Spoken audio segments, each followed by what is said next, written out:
Ooh, Jalen, does Horace Grant have a bit of a point about The Last Dance?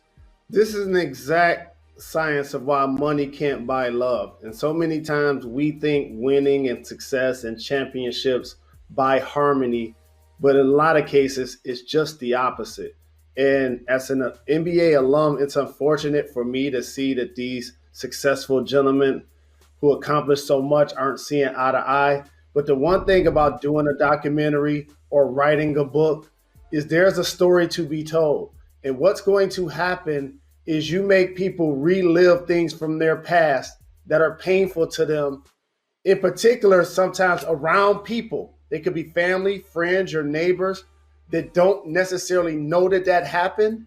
And now you feel you have to relitigate something that was painful to you in your life. But he didn't have to tell all of Scotty's warts.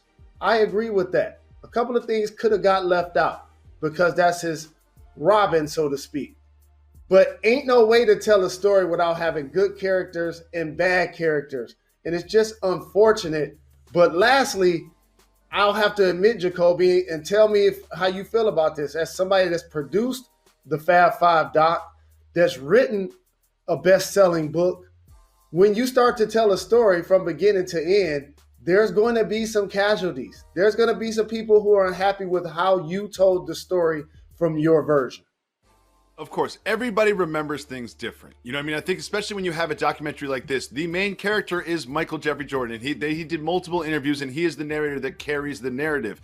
Everybody's view of something that you had a collective experience about in the past is going to be different. That's just how it works. You see this with all documentaries.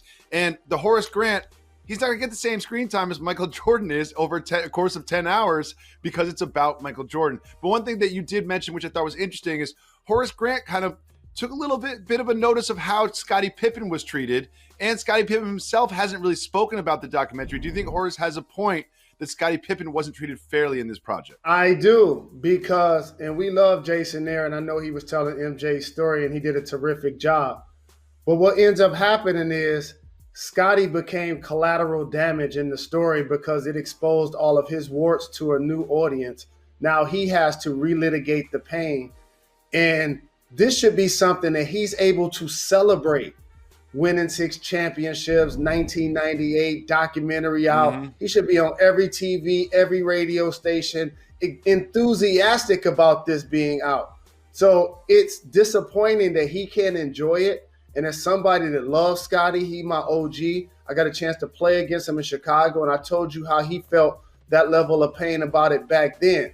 And also, one of the things Horace said that I want to make sure I address. Everybody knew that drugs was rampant in the early 80s. So if you're going to tell the story of Michael Jordan and tie it into what the league was like in 1984 when he got into the league, that was the NBA.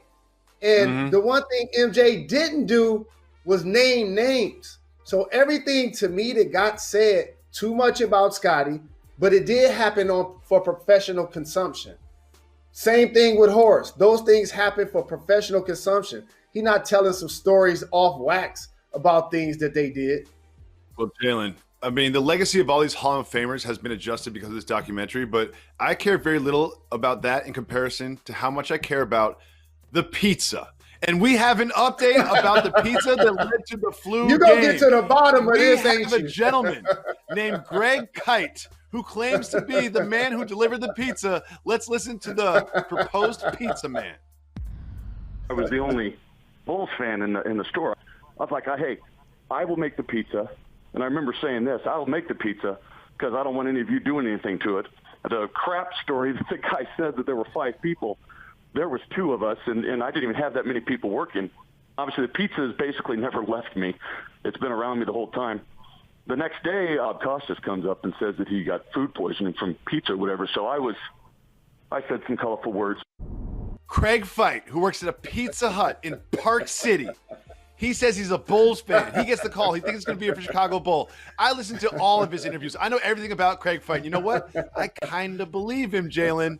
Do you think there were 5 people at the door like Tim says? Or do you think there was 2 people at the door like Craig says? Do you think that perhaps the pizza was spiked or poisoned in some way? like they suggest in Michael Jordan's camp, or do you think that it was watched by a careful eye of a Bulls fan, as Craig says? Who do you believe? You know, Horace Grant kind of alluded to it. You know, sometimes the older you get, the longer the walk was to school. And then the next day, it was like 2 people outside the door. And then like 25, 30 years later, it's 5 people outside the door. You know how this works. And also, they could be people that actually work for the hotel or security that brought them up. So when you open the door, you look out and you see multiple people. But that ain't the story. The story is this gentleman's a Bulls fan.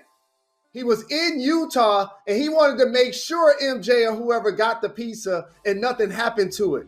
So it goes back to what I've been trying to tell the world forever. If you're out or in a hotel and it's past 11 and you're having drinks and you're gambling and you're smoking cigars, likely it's going to affect your stomach differently in 1998 than it would in 1993. What do you think about that? Well, here's what I know, and I'm going to represent all of the current and former pizza chefs around the world and say, when you really care about a pie, there's no chance anything goes wrong with that pie. He was with that pie the entire time. He treated that pie like they treat the Oscar winners at the Oscars. Like that pie was a clean pie, and I just want to stand up for all pizza chefs around the world, my brethren.